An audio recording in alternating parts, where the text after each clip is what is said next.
Renewable energy is once again going to be on the ballot for Nevada voters, this time in the form of Question 6, which would gradually raise Nevada's Renewable Portfolio Standard, or RPS, to 50% by 2030. If that sounds familiar, that's because it was already approved on a 20-point margin during the 2018 election. If passed again, it'll be added to the state constitution. But a lot has happened over the last 2 years, so here's a refresher on the state's RPS in Question 6. RPS, or the Renewable Portfolio Standard, is a system in which the production of renewable energy, solar, hydropower, geothermal, produces credits. Those credits can then be collected, bought, or sold by electric utilities, which are required to redeem a certain percentage of credits equivalent to the portfolio standard, a percentage of all electricity generated by the utility.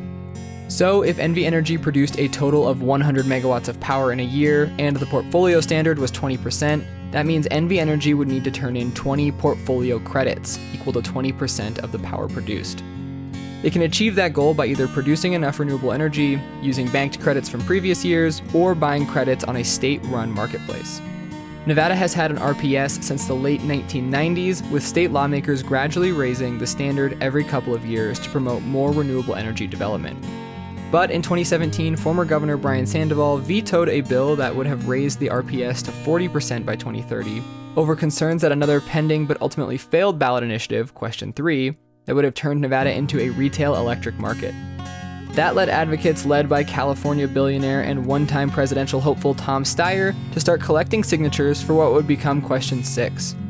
As written, Question 6 amends the state constitution, requiring an increase in the RPS, starting at 26% in 2022 and raising to 50% by 2030. It doesn't define which types of renewable energy can count towards the standard, but gives examples: solar, wind, hydropower, and biomass. But there's a new wrinkle since the 2018 election. Lawmakers in 2019 passed legislation that, in effect, preempts Question 6 and sets a 50% RPS target by 2030. That bill passed unanimously and was signed into law by Governor Steve Sisolak on Earth Day.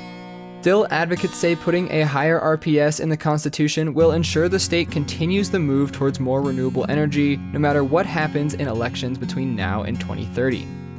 For more on Question 6 and other ballot questions, visit thenevadaindependent.com.